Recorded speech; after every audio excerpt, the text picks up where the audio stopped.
이제 오늘 주신 하나님의 말씀, 우리에게 주신 하나님의 말씀 같이 보도록 하겠습니다. 오늘은 에베소서 이어서 에베소서 1장 1절로 2절 말씀, 2절 말씀입니다. 우리 함께 보도록 하겠습니다. 하나님 말씀입니다. 다 같이 일어나서 우리 2절이니까요. 2절 함께 합독하도록 하겠습니다. 시작. 하나님의 뜻으로 말미암아 그리스도 예수의 사도된 바울은 에베소에 있는 성도들과 그리스도 예수 안에 있는 신실한 자들에게 편지하노니 하나님 우리 아버지와 주 예수 그리스도로부터 은혜와 평강이 있을지어다. 아멘. 오늘은 하나님의 뜻으로라는 제목으로 우리 에베소서 지난주에 이어서 두 번째 시간인데요. 이 땅 예배여서 특별히 다른 본문을 좀 선택할까 하다가 하나님께서 마침으로 저에게 딱 필요한 말씀을 순서대로 주신 것 같아서 그대로 본문 말씀 따라서 전하도록 하겠습니다. 에베소서를 관통하는 크게 세 가지 주제가 있다고 말씀드렸죠. 하나님의 주권적 창조와 섭리, 그리고 복음의 말씀을 통한 성령의 역사, 예수 그리스도의 몸된 교회와 성도의 삶이라는 큰 주제가 에베소서를 관통하고 있다고 말씀을 드렸습니다. 그리고 특별히 지난주에 감옥에서 쓴 이 편지 에베소서라는 편지가 가지고 있는 특징인 옥중서신이라는 특징을 봤을 때 우리의 삶의 모든 자리가 사실 감옥과 같다라는 우리 현실을 봤을 때 할 수밖에 없는 두 가지 질문이 있다고 그랬죠. 첫 번째가 뭐죠? 감옥과 같은 이 땅의 삶을 어떻게 여전히 소망과 사랑으로 살아낼 수 있을 것인가? 기억나시나요? 네, 표정들이 처음 오신 분은 그렇다 치고 지난주에 들으신 분도 네, 괜찮습니다. 제가 그래서 이 자리에 있는 거예요. 자꾸 상기시켜 드리려고. 두 번째는 뭔가요? 감옥과 같은 이 땅의 현실을 완전히 벗어나 온전한 자유를 어떻게 하면 누릴 수 있을 것인가? 엄청나게 큰 주제들입니다. 이 주제들 중에서도 오늘 첫 번째 어떻게 이 땅을, 이 감옥과 같은 현실의 삶을 여전한 소망과 사랑으로 살아낼 수 있을 것인가에 대한 한 가지, 답의 한 가지를 볼 수 있을 것 같습니다. 그게 하나님의 뜻입니다. 하나님의 뜻. 우리 여쭤보겠습니다. 여러분들은 지금껏 삶을 보시면 하나님의 뜻대로 살아오셨습니까? 혹은 하나님의 뜻과 반대로 살아오셨습니까? 이렇게 여쭤보면 어렵죠. 오늘 이 시간 말씀 들으면서 내가 과연 어떻게 살아왔는가 한번 좀 돌아보시는 시간을 가졌으면 좋겠습니다. 하나님의 뜻을 알기 위해서라면 보통은 사람들이 두 가지를 이야기할 수 있습니다. 첫 번째는 말씀이고 두 번째는 기도일 거예요. 기도에 대해서 좀 생각을 해보면 중요한 어떤 문제를 두고 이슈를 두고 우리가 기도할 때 하나님께서 우리에게 주시는 응답의 방법이 세 가지가 있습니다. 세 가지 방법으로 응답을 하시는 거예요. 첫 번째는 뭘까요? 내가 기도한 대로 들어주시는 거예요. 예를 들면 돈에 대해서 우리 얘기해 볼까요? 가장 우리 관심 많으신 돈에 대해서 제가 돈을 달라고 막 기도했어요. 그때 하나님이 돈을 주시는 거야. 막 주시는 거야. 막 생각만 해도 좋죠. 이렇게 기도대로 되는 게 기도대로 하나님께서 응답해 주시는 경우가 있을 겁니다. 이런 경우가 생각보다 많지 않죠. 안타깝지만 별로 없습니다. 두 번째는 뭘까요? 내가 기도했는데 아무런 응답이 없는 거예요. 침묵하시는 겁니다. 아무런 응답이 없는 경우가 있을 수 있죠. 예를 들면 아브라함의 경우가 그렇습니다. 아브라함은 하나님께서 자녀를 주겠다고 약속을 하셨는데도 불구하고 오래 기다렸는데 몇 년을 기다렸는데 자식을 안 주세요.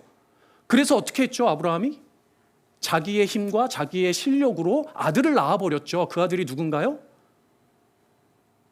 새로운 예배당 드니까 다 잊어버리셨어요. 아브라함이 자기의 힘으로 낳은 이스마엘을 낳았죠.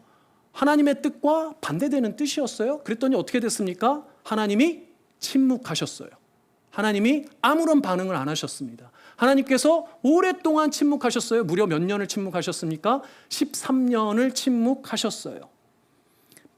속타는 일이죠. 여러분들에게도 이런 일이 있다면 속탈 겁니다. 10년을 기도했는데 20년을 기도했는데 우리 남편이, 우리 아내가, 우리 애가 기도하시는데 10년을 기도했는데 20년을 기도했는데 저는 저희 부모님의 그리스도 앞으로 모시는데 20년 가까이 걸렸습니다.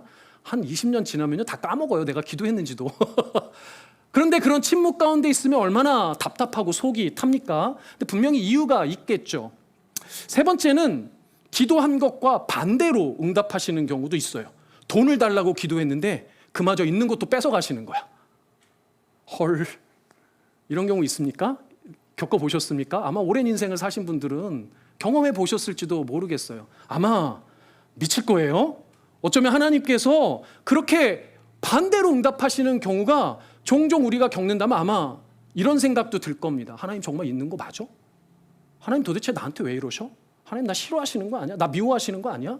이런 생각조차 들 수가 있습니다. 물론 아니죠. 하나님이 저희를 싫어하신다니요. 하나님이 여러분들을 싫어하시거나 미워하실 이유가 없습니다. 그런데도 그런 상황이라면 충분히 그런 생각이 들 수 있다는 거예요.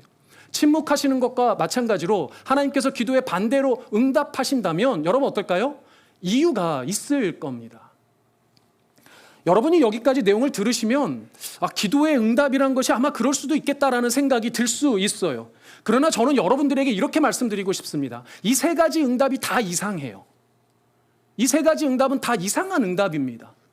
왜인지 아세요? 이 응답은 사실은 우리의 기준대로의 응답이에요. 내 기준에 따른 응답이에요.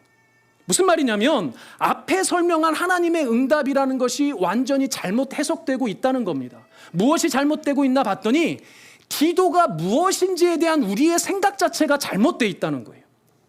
물론 우리가 무엇을 해주세요, 이것 좀 주세요, 저것 좀 주세요 하는 기도를 할 수 있습니다. 이런 기도도 해야지요. 우리 입장에서는 그런 기도 이후에 어떤 현상이 벌어지면 그것을 하나님의 응답이라고 이해를 하지요.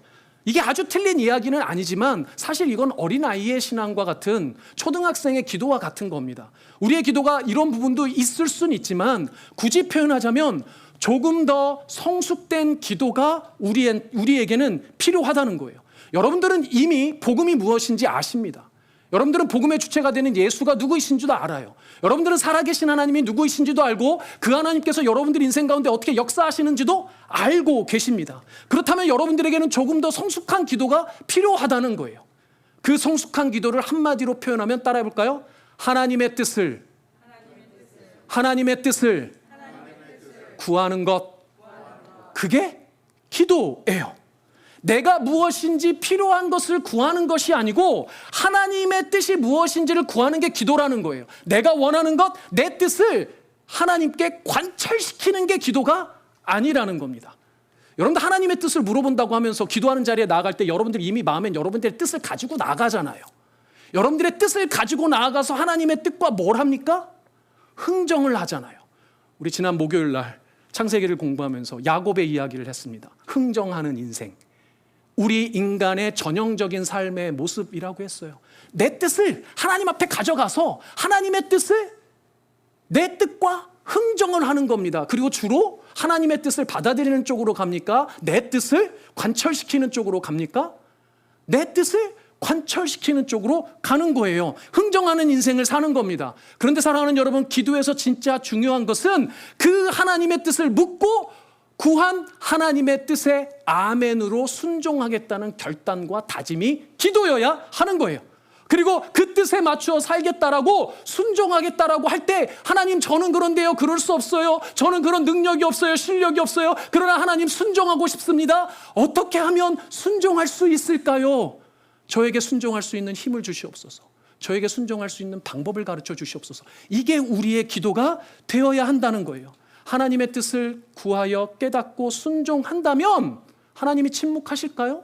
하나님이 반대로 응답하실까요? 그렇지 않을 겁니다. 그래서 사랑하는 여러분, 기도는요, 이 세 가지를 기억하셔야 돼요. 첫 번째, 하나님의 뜻이 무엇인지를 물어보는 게 기도입니다. 두 번째, 하나님의 뜻을 따라 살겠다고 다짐하는 것이 기도예요. 세 번째, 하나님의 뜻에 따라 살 수 있도록 나를 좀 도와주세요라고 간구하는 것이 여러분들의 기도가 되어야 한다는 겁니다. 그런 여러분들 되시길 소망합니다. 아멘. 이 기도에 대한 생각을 가지고 오늘 본문을 볼게요. 오늘 본문 1절이 이렇게 시작을 합니다. 하나님의 뜻으로 말미암아 그리스도 예수의 사도된 바울은. 사랑하는 여러분, 사도 바울이 된 것이 바울의 뜻이었을까요? 로마서나 다른 사도 바울의 편지를 보면 사도 바울은 스스로를 하나님의 종 예수 그리스도의 종이라고 표현을 합니다. 사도 바울이 사도가 된 것, 종이 된 것은 사도 바울의 뜻이었나요? 사도 바울의 계획이었나요? 사도 바울의 의지였나요? 아닙니다. 사도 바울은 아무런 그런 뜻도 계획도 의지도 없었어요. 오히려 반대로 살아가고 있었죠. 여러분들이 잘 아시는 이 사도 바울이 사도가 된 스토리가 기록된 것이 사도행전 어디입니까? 9장입니다. 사도행전 9장. 사도행전 9장 1절이 이렇게 시작합니다. 사울이 주의 제자들에 대하여 여전히 위협과 살기가 등등하여 대제사장에게 가서, 여러분들 2절 읽어볼까요? 시작. 다메섹 여러 회당에 가져갈 공문을 정하니 이는 만일 그 도를 따르는 사람을 만나면 남녀를 막론하고 결박하여 예루살렘으로 잡아오려 함이라. 아멘. 어떻게 기록하고 있나요? 예수를 믿는 사람들을 결박하여 예루살렘으로 잡아오려고 했던 것이 바울의 뜻이었고 바울의 의지였고 계획이었습니다. 그런데 자기 자신의 뜻대로 다메섹으로 가던 중에 전혀 예상하지 못하게 예수 그리스도를 만난 거예요. 상상하지도 못한 큰 빛 가운데 예수를 만나고 예수의 음성을 듣고 예수의 뜻, 하나님의 뜻과 마주하게 된 겁니다. 바울은 이전에는 이미 예수를 믿고 예수를 전하던 스데반 집사를 잡아 죽이던 자리에 앞장서던 사람이었어요. 다메섹으로 가면서 예수 믿는 자를 잡아서 결박하려던 사울은 여러분들 어떻게 알고 계십니까? 유대인 중에 유대인이요, 가말리아의 문화생으로 바리새 중에 바리새인이었습니다. 사도 바울이 되기 전에도 바울은 누구를 믿었을까요? 하나님을 믿었습니다. 바리새인들은요, 경건한 사람들이었어요. 사도 바울은 사도가 되기 이전에, 예수를 만나기 이전에도 하나님을 믿었을 뿐만 아니라 하나님께 뭐 하던 사람이었어요? 기도하던 사람이었어요. 사도 바울이 뭐라고 기도했었을까요? 아마 이러지 않았겠습니까? 하나님, 예수 믿는 자를 잡아 죽게 하여 주시옵소서. 하나님, 더 많은 예수 믿는 자를 잡을 수 있도록 나에게 힘을 주시옵소서. 어떻게 하면 예수를 믿는 자를 더 많이 잡아 죽일 수 있겠습니까? 저에게 계획을, 저에게 방법을, 저에게 힘을 달라고 바울이 기도하지 않았겠어요? 예수 만나기 이전엔 말이죠. 그러나 예상하지 못하게 계획에도 없이 자기의 기도와는 전혀 상관없이 누구를 만났어요? 예수를 만난 거예요. 사도 바울이 이 하나님의 뜻을 알게 된 거예요. 사랑하는 여러분, 사도 바울이 예수 그리스도를 그렇게 만나고 하나님의 뜻을 알게 되니까 하나님의 뜻에 순종했나요? 안 했나요? 그 뜻을 어길 수 있었습니까? 없었습니까? 눈이 멀어버린 바울은 움직일 수조차 없었습니다. 그 하나님의 뜻을 어길 수가 없었어요. 오직 순종밖에는 없었습니다. 사랑하는 여러분, 진짜 예수를 만나면요, 진짜 예수의 뜻을 알게 되고 하나님의 뜻을 알게 되면요, 순종할 수밖에 없어요. 믿으십니까? 바울은 다메섹 사건 이후에 며칠이 되지 않아서 곧바로 예수 그리스도를 전하기 시작했어요. 몇 년이 걸린 게 아니에요. 몇십 년이 걸린 게 아니에요. 바로 며칠 뒤부터 예수 그리스도의 복음을 전하는 자가 되었단 말입니다. 그러니 사랑하는 여러분, 예수를 제대로 만나시기를 원합니다. 사랑하는 여러분, 예수를 제대로 믿으시기를 바랍니다.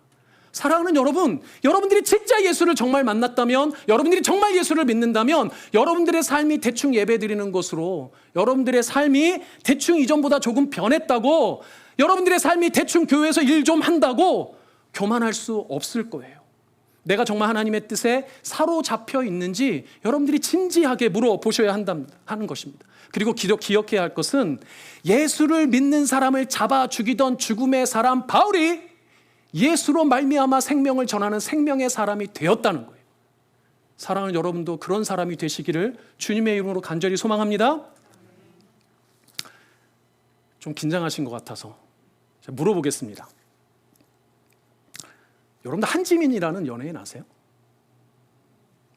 모르는 분도 계신가요? 우리 권호연 집사님 한지민이라는 여자 연예인 아시나요? 모르시나요? 당황하셨죠? 제가 종종 물어봅니다. 아이유 좋습니다. 아이유보다 더 이뻐요. 한지민 더 이뻐요. 아주 예쁜 연예인입니다. 물어보겠습니다. 제 아내하고 한지민하고 누가 더 예쁠까요? 뭐 고민을 하시네요. 왜 고민하시죠? 근데 대답을 잘 하셔야 됩니다. 누가 더 예쁠까요? 한지민. 뭘 고민하세요? 그럼 제 눈에 제 아내가 더 예뻐 보일까요? 한지민이 더 예뻐 보일까요? 한지민. 저도 사람 눈이에요. 제 아내가 없어서 되게 감사합니다. 그럼 만약에요, 저에게 다시 결혼할 기회가 와가지고 제 아내하고 한지민이 저를 두고 경쟁을 하는 거예요. 상상만 해도 좋은데요? 그럼 제가 누구랑 결혼할까요? 정소영. 할렐루야. 잘 기억하셔야 돼요. 조금 이따가 이상한 얘기 하시면 안 돼요. 저는요, 확실히 말할 수 있습니다. 왜냐하면 만약에 그런 상황이 오면 저는 하나님의 뜻을 구하고 하나님의 뜻대로 할 것이기 때문이에요. 그러니까 돌아보니까 그런 거예요. 저는 하나님의 뜻을 따라 제 아내와 결혼을 했다라는 것을 깨닫게 됐습니다. 제 눈에는요, 하나님의 뜻을 따라 제 아내가 세상 그 어떤 여자보다도 예뻐 보이게 된 겁니다. 믿으시기를 소망합니다. 결론은요, 저에게 다시 기회가 와서 비록 한지민과 같은 예쁜 연예인이 저를 유혹한다 할지라도 저는 하나님의 뜻에 따라 반드시 정소영 제 아내와 결혼했을 거라는 이야기예요. 표정이 그러시면 안 되는데. 결혼과 같은 인생의 큰 문제를 두고 자기의 생각과 자기 맘대로 결정하는 것도 쉽지 않습니다.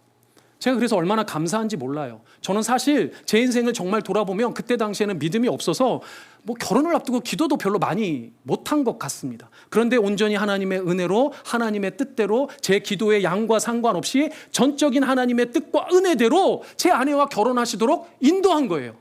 할렐루야.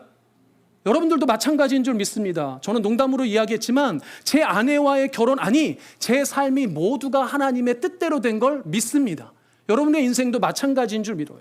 사랑하는 여러분, 제가 종종 그런 말씀 드리지만 그리스도인의 삶은 상식적이어야 해요. 그런데 상식에는 두 가지가 있습니다. 일반 상식이 있고 신앙 상식이 있어요. 우리가 이 땅에 살아가면서 대부분은 일반 상식으로 살아가야 합니다. 제너럴 커먼 센스가 필요해요.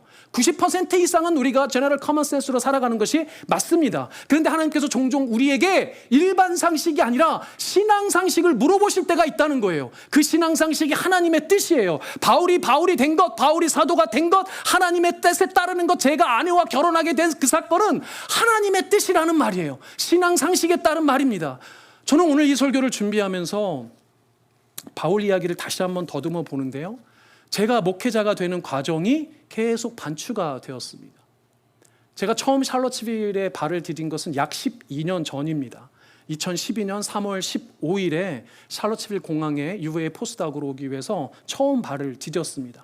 그리고 UVA에서 얼마나 열심히 연구생활하고 실험하고 논문 썼는지 몰라요.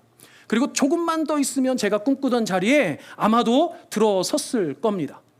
제가 그때까지 대충 계산해 보면 초등학교 6학년 때부터 과학자가 되는 꿈을 꿨으니까 약 30여 년 가까이 과학자가 되는 꿈을 꿨죠. 20여 년 가까이 그 과학자가 되는 길을 포기하지 않고 걸었습니다. 제 어린 시절이 너무 가난했고 여전히도 가난하지만 무척 가난한 가정에 태어나서 가난이 정말 싫었어요. 정말 성공하고 싶었습니다. 얼마나 그 마음이 강했는지 몰라요. 저처럼 집중력이 세고 저처럼 계획적이고 저처럼 의지가 강한 사람도 별로 못 만나봤습니다. 얼마나 제 뜻이 강하고 얼마나 제 의지가 강했는지 몰라요. 얼마나 저의 계획이 철저했는지 몰라요. 제가 나이 20살에 60살까지 계획 다 세워놨다니까요. 그리고 나이 40살까지 그게 거의 다 이루어졌다니까요. 목회자로 부름 받기 전까지는. 목회자로 부름 받기 전에 결혼도 계획적으로 했습니다. 사실 하나님의 뜻으로 했지만 결혼도 되게 할렐루야. 그런데 뜬금없이 목회자로 부르시는 거예요. 그때 주신 말씀이 마태복음 23장 37절 말씀입니다. 다른 목사님들 얘기 들어보니까요. 보통 목회자로 부를 때 보니까 내가 너를 지명하여 불렀나니 너는 내 것이야. 너는 내 아들이야. 너 하나님의 사람아. 보라 내가 새 일을 행하리니 광야에 길을 내고 사막에 강물을 내리라. 뭐 이런 대단한 말씀으로 부르시더라고요. 근데 저는요. 마태복음 23장 37절 집에 가서 한번 찾아보세요. 웬 심판의 메시지, 목사님들께 물어봐도 뭔지도 모르는 이상한 메시지로 저를 부르셨단 말이죠. 그런데 사랑하는 여러분, 거부할 수 없었어요. 순종밖에 길이 없었습니다. 그 전까지 저의 모든 계획과 의지와 뜻은 아무런 것도 아니었어요. 아무 의미가 없었고 아무 소용이 없었습니다. 그리고 한국으로 돌아가서 7년을 신학 공부하고 목회하고 사역하다가 다시 샬럿츠빌에 돌아왔을 때도 마찬가지예요. 심지어는 지금 바로 이 자리 우리 블루진 한인교회를 시작할 때도 마찬가지입니다. 아니 사실 불과 몇 주 전까지만 해도 제 계획은요, 미국의 좀 더 큰 도시, 한인들 많은 도시 아니면 한국에 가서 조금 괜찮은 그런 곳에서 제가 사역하는 게 제 꿈이고 제 계획이었어요. 불과 얼마 전까지만 해도. 물론 늘상 이렇게 기도합니다. 늘상 사람들이 물어보면 이렇게 말하죠. 하나님께서 가라고 하시면 어디든 순종해야지요. 물론 진심이었습니다. 그게 당연한 신앙 상식이라고 저도 믿었어요. 그런데 진짜 여기는 아니었어요. 진짜 샬롯츠빌은 아니었어요. 제 의지도 아니었어요. 제 계획도 아니었어요. 제 뜻도 아니었습니다. 어떤 사람들은 그래요? 자식 공부시키려고 미국 온 거 아닙니까? 어떤 사람들은 그래요? 한국에서 목회 만만치 않으니까 사이언스 다시 하려고 그런 거 아닙니까? 어떤 사람들은 또 그래요? 어떤 사람들은 미국에서 목회 기회가 더 많아서 그런 거 아닙니까? 아니요! 자식 교육이요? 자식들 쥐들이 하는 거죠. 여러분들 자식 키워보셔서 잘 알잖아요. 제가 무슨 계획을 가지고 무슨 뜻을 가지고 이 도시에 왔겠습니까? 하나도 없어요. 모두가 하나님의 뜻이고 하나님의 의지였어요. 오직 하나님의 뜻, by the will of God. 오직 하나님의 의지로 저를 이곳에 부르셨단 말입니다. 사도 바울은 그것을 이렇게 갈라디아서 1장 1절에서 표현합니다. 사람들에게서 난 것도 아니요 사람으로 말미암은 것도 아니요 오직 예수 그리스도와 그를 죽은 자 가운데서 살리신 하나님 아버지로 말미암아 사도된 바울은 사람에게서 말미암은 게 아니에요. 사람의 뜻이 아니에요. 오직 살아계신 아버지 하나님의 뜻으로 사도가 된 바울입니다. 우리 삶의 때때로 하나님께서 나의 의지, 나의 계획, 나의 뜻에 관계없이 하나님의 뜻을 알려주실 때가 있습니다. 그럴 때 우리는 당연히 엎드리게 되어 있어요. 거부할 수 없어요. 이게 신앙 상식입니다. 그런 하나님의 뜻 앞에 드리는 기도는 어떻게 하나님의 뜻에 순종할 수 있습니까가 되어야지 내 뜻을 가지고 하나님의 뜻과 흥정하는 것이 아니란 말입니다. 그래서 그런 하나님의 뜻 앞에 드리는 기도는 흥정하는 기도가 될 수가 없어요. 결론적으로 하나님께 드린 기도가 100% 응답받는 기도가 있다는 겁니다. 무엇인가요? 사랑하는 불리진 한인교회 성도님들에게만, 아니 오늘 오신 성도님들에게만 가르쳐 드리겠습니다. 만약 여러분이 하나님의 뜻에 따라 기도한다면 신앙 상식으로 드린 그 기도는 100% 응답받을 줄 믿습니다. 아멘. 사실 여기에서 우리는 이 감옥 같은 삶에서 여전히 우리가 소망과 사랑으로 살 수 있는 한 가지 근거를 찾을 수 있어요. 바울은요, 예수님을 만나고 나서 예수님의 복음을 전하며 수많은 교회를 세우려는 하나님의 뜻에 순종했습니다. 그런데 여러분도 잘 아시다시피 그 모든 과정에 엄청나게 많은 고난과 핍박이 있었습니다. 여러 차례 매를 맞았죠. 감옥에도 여러 차례 갇혔습니다. 심지어 죽을 뻔한 일도 여러 번 있었어요. 그런데 그 모든 것이 하나님의 뜻이라고 사도 바울은 온전히 믿고 있었습니다. 그리고는 아주 놀라운 고백을 역시 갈라디아서 1장 15절에 이렇게 하고 있습니다. 우리 같이 읽어볼까요? 시작. 그러나 내 어머니의 태로부터 나를 택정하시고 그의 은혜로 나를 부르시니가. 할렐루야. 놀라운 고백 아닙니까? 여러분들 아시는 대로 바울은 다메섹으로 가는 도중에 예수 그리스도를 만났어요. 다 커서 만났어요. 어른이 돼서 만났단 말이에요. 그런데 지금 뭐라고 고백합니까? 자신이 어머니의 복중에 있을 때 이미 나는 택함 받았다라고 고백하고 있어요. 그리고 그것을 무엇이라고 하고 있습니까? 은혜라고 한단 말이에요. 나를 부르신 이의 은혜, 그게 하나님의 은혜라고 고백하는 겁니다. 지금 사도 바울은 매 맞은 것도 은혜입니다. 감옥에 갇힌 것도 은혜입니다. 죽을 뻔한 일들도 은혜입니다. 감옥과 같은 내 삶이 바로 하나님의 은혜입니다라고 고백하는 거예요. 지금 사도 바울이 바로 그 은혜, 나를 자녀 삼아주신, 사도 삼아주신 바로 그 하나님의 뜻을 고백하고 있는 겁니다. 사랑하는 여러분, 이미 하나님의 뜻이에요. 사랑하는 여러분, 결국 하나님의 뜻이에요. 하나님의 뜻은 절대로 포기되어지지 않는다니까요. 그 하나님의 뜻이라는 사실을 믿는 것이 감옥과 같은 우리의 삶 가운데서도 여전한 소망과 사랑으로 견뎌낼 수 있고 살아낼 수 있는 힘이 되는 겁니다. 사랑하는 여러분이 하나님의 자녀가 된 것, 예수 믿고 구원받은 것, 이 샬롯츠빌 블루진 한인교회의 성도가 된 것, 우리에게 은혜 주시고자 작정하신 바로 그 하나님의 뜻임을 믿는 여러분들 되시기를 축복합니다. 아멘. 설교를 좀 마무리하겠습니다. 에베소 교회는 요한계시록 2장 7장에서 등장하는 초대 7개 교회 중에 한 교회입니다. 그 중에서도 가장 첫 번째로 등장하는 교회예요. 하나님에게 칭찬을 받습니다. 칭찬을 받던 중에 요한계시록 2장 7절에서 책망받을 일이 한 가지 있다고 말합니다. 그 책망받을 일이 뭔지 기억나시나요? 이렇게 말씀하십니다. 너를 책망할 것이 있나니 너의 처음 사랑을 버렸느니라. 너의 처음 사랑을 버렸느니라. 우리는 오늘 우리 교회 또 한 번의 역사적인 순간을 맞이했습니다. 우리 교회는 이제 막 태어난 신생아 교회예요. 그리고 우리가 정식으로 자립하여서 얻은 것은 아니지만 이 크로스 라이프 커뮤니티 처치 너무 예배당 좋죠. 너무 멋지죠. 이 교회 예배당에서 그래도 예배당의 모습을 잘 갖춘 이곳에서 드리는 첫 예배입니다. 아마도 여러분들 대부분이, 아니 모두가 다 이 처음 순간이 설레이기도 하고요, 좀 새롭기도 하고요, 또 뭐 기대도 되고요, 그러실 겁니다. 맞나요? 멀리서 오신 분들도 그런 기대하는 마음, 이 교회를 통해서 꿈꾸시고, 이 교회를 통해서 일하시고, 이 교회를 통해서 하나님이 역사하시는 그 하나님을 소망하면서 아마 축하하시기 위해서 오셨을 겁니다. 그런데 사랑하는 여러분, 이 처음 마음, 하나님을 향한 그 설레임, 하나님을 향한 그 기대감, 하나님을 향한 그 사랑, 여러분들 기억하시길 소망합니다. 잊지 마시길 바랍니다. 버리지 마시길 바랍니다. 우리 교회는 반드시 부흥할 거예요. 수적으로 부흥하든 영적으로 부흥하든 여러분들의 영원히 살아나는 경험을 분명히 하실 겁니다. 또 하나님의 뜻에 부합하여 하나님의 사명들을 분명히 감당해 나갈 것입니다. 하나님의 뜻과 우리의 뜻이 정확히 들어맞아서 부흥하고 잘 될 때 바로 그때가 분명히 올 것이라 저는 확신합니다. 그런데 바로 그때, 아니 바로 지금 이 순간 우리의 마음속에 분명히 새겨야 한다는 거예요. 기억해야 한다는 거예요. 지금 이 모든 것, 앞으로 이루어질 모든 것, 언젠가 돌아보았을 때 그때 그 모든 것 다 하나님이 하신 거예요. 하나님의 뜻으로 하나님께서 이루어 가실 겁니다. 그리고 바로 지금 이 순간 우리 교회 여러분들의 삶의 자리가 비록 작을 수도 있어요. 혼란스러울 수도 있어요.